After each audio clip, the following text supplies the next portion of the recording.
तिरंगा देशाची शान, दुरंग्यापासून तिरंगा वाचवण्याचा संकल्प करा. नाना पटोले. लाल किल्ल्यावरून पंतप्रधानांचा शेतकरी जवानांबद्दल एक शब्दही नाही, केवळ राजकीय भाषण. प्रदेश काँग्रेसचे मुख्यालय टिळक भवन येथे स्वातंत्र्यदिन उत्साहात साजरा. मुंबई. हजारो शूरवीरांच्या बलिदान, त्याग व संघर्षाने देशाला स्वातंत्र्य मिळाले आणि तेव्हापासून तिरंगा डौलाने फडकत आहे. तिरंग्याची शान कायम ठेवत शेतकरी, कामगार, कष्टकरी, देशाच्या सीमांचे रक्षण करणारा जवान यांनी देश उभा केला. स्वातंत्र्य मिळाले तेव्हा देशात सुईचे उत्पादनही होत नव्हते, पण पंडित नेहरूंच्या कणखर व दूरदृष्टी नेतृत्वाने देशात प्रगतीचा पाया रचला आणि देश संपन्न झाला.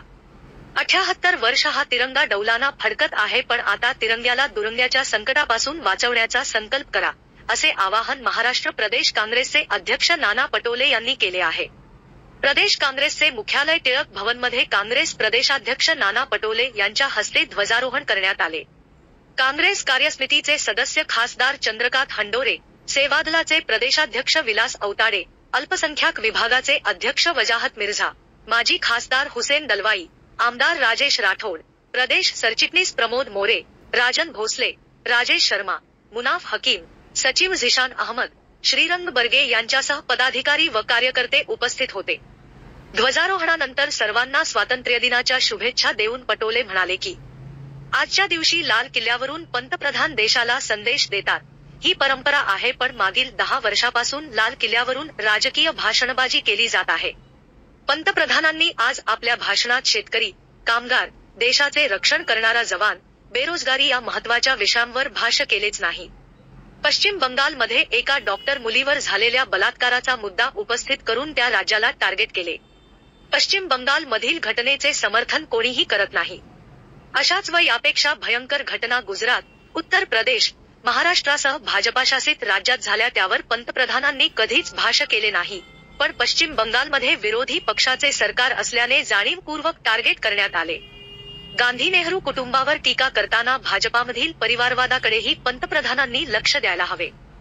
गांधी नेहरू कुटुंबाने देशासाठी सर्वोच्च बलिदान दिले, त्याग केला आहे. या कुटुंबाने आपली संपत्ती सुद्धा देशासाठी दान केली आहे. पंडित जवाहरलाल नेहरू यांनी देशाच्या स्वातंत्र्यासाठी 9 वर्षे जेलमध्ये काढले आहे. देशाच्या स्वातंत्र्यासाठी काँग्रेसने मोठा संघर्ष केला, पण 2014 साली देशाला स्वातंत्र्य मिळाले असे मानणारे काही लोक आहेत. त्यामुळे स्वातंत्र्याचा खरा इतिहास आजच्या पिढीपर्यंत पोहोचवण्याची गरज आहे, असे नाना पटोले म्हणाले. पत्रकारांशी बोलताना नाना पटोले म्हणाले की महायुती सरकार हे गुजरात धार्जिणे आहे, हे आम्ही सातत्याने सांगतो. त्याचा पुन्हा प्रत्यय आला आहे. नारपार योजनेतील 126 टीएमसी पाण्यातील 50% हिस्सेदारी खानदेशाला मिळाली पाहिजे अशी स्थानिकांची अपेक्षा होती, पण राज्याच्या वाट्याला केवळ 10 टीएमसी पाणी मिळत आहे. बाकीचे पाणी गुजरातला देण्याचा निर्णय घेण्यात आला आहे. यावरून हे सरकार गुजरात धार्जिणे आहे हे पुन्हा सिद्ध होत आहे, असेही नाना पटोले म्हणाले. त्या छात्राच्या मुलीवर जो बलात्कार झाला त्याचं समर्थन कोणीच करू शकत नाही. ज्या पद्धतीनं पाशवी बलात्कार त्या ठिकाणी जो झालेला आहे त्याची निंदा पण आपण करतो आहे. पण महाराष्ट्रामध्ये किती होतात, महाराष्ट्रामध्ये लाखो मुली आणि भगिनी आमच्या मुली गायब झाल्या, याच्यावरचं प्रधानमंत्री का बोलत नाही, हा पण प्रश्न या निमित्तानं आपल्या सगळ्यांना आला पाहिजे. मी आज त्यांचं भाषण ऐकत होतं लाल किल्ल्याचं, त्यांनी मुद्दामून त्याचा उल्लेख केला. पण देशभरामध्ये या पद्धतीचं यूपी असेल, महाराष्ट्र असेल, जे जे राज्य, गुजरात असेल, जे जे राज्य आहे त्या राज्यामध्ये या पद्धतीचं होतं. त्याला कायदे आहेत पण त्याची अंमलबजावणी नाही. गुजरातमध्ये तर आपण पाहिलं की बलात्कार करणाऱ्यांना जेलमधून सोडून त्याला स्वागत, त्याचा सत्कार मोठ्या प्रमाणात केला जातो. ही अशी पद्धत होऊ शकत नाही. आणि म्हणून जे दुरंगी व्यवस्था आपल्या देशात निर्माण झाली, मी त्याने एक उदाहरण तुम्हाला सांगेन. देशातला शेतकरी उद्ध्वस्त होत आहे, देशातला तरुण उद्ध्वस्त होत आहे. या सगळ्या व्यवस्थेबद्दलची चिंता आणि काळजी आपल्या पिढीला आता घ्यावी लागणार. आपण अनेकदा म्हणतो की स्वातंत्र्याची लढाई ही संपत नाही, स्वातंत्र्याची लढाई ही चालत राहते. आज आपण त्याच स्वातंत्र्याच्या लढाईत आपण पुन्हा आहोत, कारण की हा तिरंगा हा नेहमी आपल्याला सही सलामत ठेवायचा असेल तर तिरंग्याची लढाई आपल्याला कायम आपल्याला आपल्या मनामध्ये, हृदयामध्ये, डोक्यामध्ये ठेवूनच त्या पद्धतीनं लढावं लागेल. तरच आपला हा तिरंगा वाचेल, नाही तर दुरंगे त्याला संपवण्याच्या व्यवस्थेमध्ये आहेत।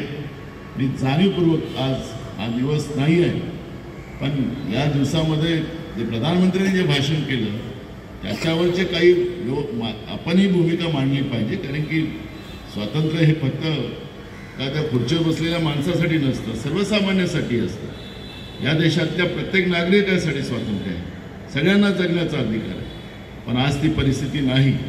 आणि म्हणून सेवादल हा आमचा संघटनेचा मूळ पाया आहे आणि सेवादल काँग्रेस विचाराची पाया भरणारा एक संघटन काँग्रेस पक्षातला आहे। इंदिराजीच्या काळात असेल, राजीवजीच्या काळात असेल, सेवादलची जी भूमिका होती ती आजही आहे, पण अजून आपल्याला खूप सारं काम विचाराचं लोकांमध्ये, कारण की आज आपण पाहिलं की काही लोकांनी सांगितलं की 2014 मध्ये देशाला स्वातंत्र्य मिळालं। आता नवीन पिढीला काय माहिती आहे, त्यांना मोबाईल कोणी आणलं, कॉम्प्युटर कोणी आणलं, ते नाव दुसऱ्याच सांगतात।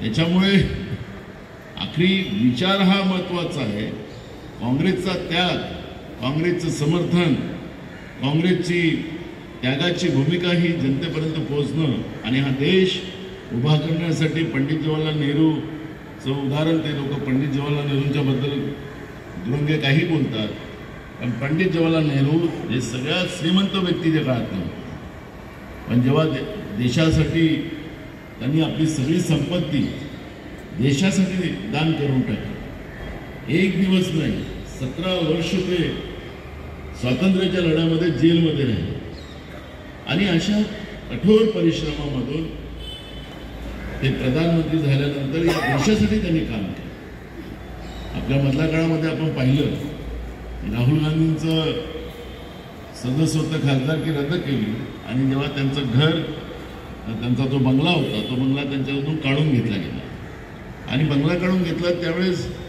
राहायचं कुठं हा प्रश्न झाला आणि अनेक लोकांनी सांगितलं की आम्ही तुम्हाला आमचं घर घेऊन देतो, कारण की त्या परिवाराचं स्वतःचं घर नाही, स्वतःचे कुठली श्रीमंत परिवारातले होते, एक नाही अनेक प्रधानमंत्री त्या घरात झाले, पण त्या प्रधानमंत्र्यांनी गांधी परिवाराने, नेहरू गांधी परिवाराने या देशासाठी आपलं नेहमी समर्पण ठेवलेलं आहे असं चित्र, आणि त्या पक्षाचे आपण कार्यकर्ता आहोत, हा आपला सगळ्यांचा स्वाभिमान आहे। आणि म्हणून मी आपल्या सगळ्यांना सांगतो की आपला सगळ्यांचा एकच ध्येय असला पाहिजे, दुरंग्यापासून तिरंगा वाचवण्याच्यासाठी आपण हा संकल्प आपल्याला करणं हे तेवढंच गरज आहे। मी पुन्हा या ठिकाणी आपल्या सगळ्यांना मनापासून धन्यवाद देतो आणि विशेष करून परवा झालेल्या लोकसभेच्या निवडणुकीमध्ये ज्या पद्धतीनं महाराष्ट्राने सगळ्यात मोठा विक्रम एनडीए विरोधात इंडिया या व्यवस्थेमध्ये इंडियाचा विजय झाला, इंडियाचा विजय झाला आणि हा इंडियाचा विजय आपल्याला कायम ठेवायचा आहे, त्यासाठी आपल्या सगळ्यांचं परिश्रम त्याच्यामध्ये तेवढंच महत्त्वाचं आहे। मी पुन्हा आपल्या सगळ्यांना आजच्या स्वातंत्र्य दिनाच्या मी मनापासून शुभेच्छा देतो आणि माझे 2 शब्द पूर्ण करतो। धन्यवाद। किसी एक परिवार को गांधी कभी मरता नहीं, ये भूमिका आज भी देश में जिंदा है और इसलिए तुम जितना गांधी पे वार करोगे उतना ही आपका नुकसान होगा। मोदी जी ये हमारी सलाह है। यूनिफॉर्म सिविल कोड होना चाहिए, संविधान और सुप्रीम कोर्ट ये कह रहा है सेकुलर सिविल कोड होना चाहिए, धर्म के आधार पर सुप्रीम कोर्ट नहीं होना चाहिए। सुप्रीम कोर्ट ने अभी इसमें कोई टिप्पणी नहीं की, लेकिन प्रधानमंत्री जी बार बार कह रहे हैं और आप सुप्रीम कोर्ट में मुंह में डाल रहे हैं, क्या सुप्रीम कोर्ट को का प्रधानमंत्री, ये प्रश्न हमारे सामने खड़ा होता है। हमारा देश नीति जो हुई है वो विविध जाति, विविध धर्म और विविध भाषा में और गए 75 साल में आज़ादी का तिरंगा हमेशा यही व्यवस्था के आधार पर अपना फैलता रहा है। तो ऐसे समय में इस तरह की बातें कर जो हमारा संविधान कहता है उस संविधान को अगर तुम डैमेज करना चाहते हो, तुम्हारा जो असलियत है वो देश की जनता के सामने आई है। इसलिए विविध धर्म और विविध जाति और भाषाओं का जो देश, हिंदी देश एक, ये जो हमारा कॉन्सेप्ट है, दुनिया में कोई देश नहीं है। और वो कई देश हमारे देश के साथ जो आज़ाद हुए थे, वो देश अभी पूरा गुलामगिरी में चल रहा है। लेकिन हिंदुस्तान आज भी वही शान के साथ खड़ा है, यही हमारी पहचान है। और ये पहचान अगर खत्म करना चाहते हो तो देश के लिए तकलीफ है। इसके अलावा इम्तियाज जलील एमआईएम ने गठबंधन का हाथ दिया है कि आगामी विधानसभा चुनाव के लिए एमआईएम का आपको से गठबंधन करने के लिए इच्छुक है महाविकास आघाड़ी से। ऐसा कोई प्रस्ताव नहीं है और कोई मीडिया में कोई बात करता है, उसके बारे में कोई जवाब देने के कोई कारण नहीं। और अगर आते दिल्ली से खबर आ रही है कि उद्धव ठाकरे पहले से मुख्यमंत्री थे एनडीए के, वो लीड करेंगे कैंपेन, सीएम पे प्रेशर नहीं हुआ। ऐसी कोई चर्चा नहीं है। महाविकास आघाड़ी करके हम सब। इसके अलावा बीजेपी विधायक के राणे वो सरेआम पुलिस को धमकी दे रहे हैं सामने की सभा में कि आप लोग अगर हमारे केस देने में देरी करेंगे तो पुलिस स्टेशन में आके हंगामा करूंगा, आपको का ट्रांसफर ऐसे जिले में कर दूंगा जहाँ पर बीवी का पोस्ट तक नहीं करेगा।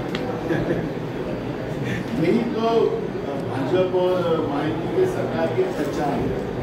गुंडाइज्म, दहशत पैदा करना, पुलिस स्टेशन में गोलीबारी करना, यही तो पहचान है बीजेपी, यही तो पहचान है इस सरकार, तो सरकार की पहचान है। और वो महाराष्ट्र की जनता इस तरह की जो मानसिकता की व्यवस्था है, इसको कभी भी पसंद नहीं किया है। और इसलिए लोग चुनाव का इंतजार करते हुए आप देख रहे हैं लोग चुनाव कब लगता है। और इस तरह की जो मानसिकता महाराष्ट्र में बनी हुई है, इसको समझाने वाली वीडियो के बारे में गलत पुलिस स्टेशन में मीडिया चलाना, गणपति के प्रोसेस में मीडिया चलाना, ये जो बीजेपी और बीजेपी के साथ अलायंस जो है, जो मानसिकता है, वो स्पष्ट होती है।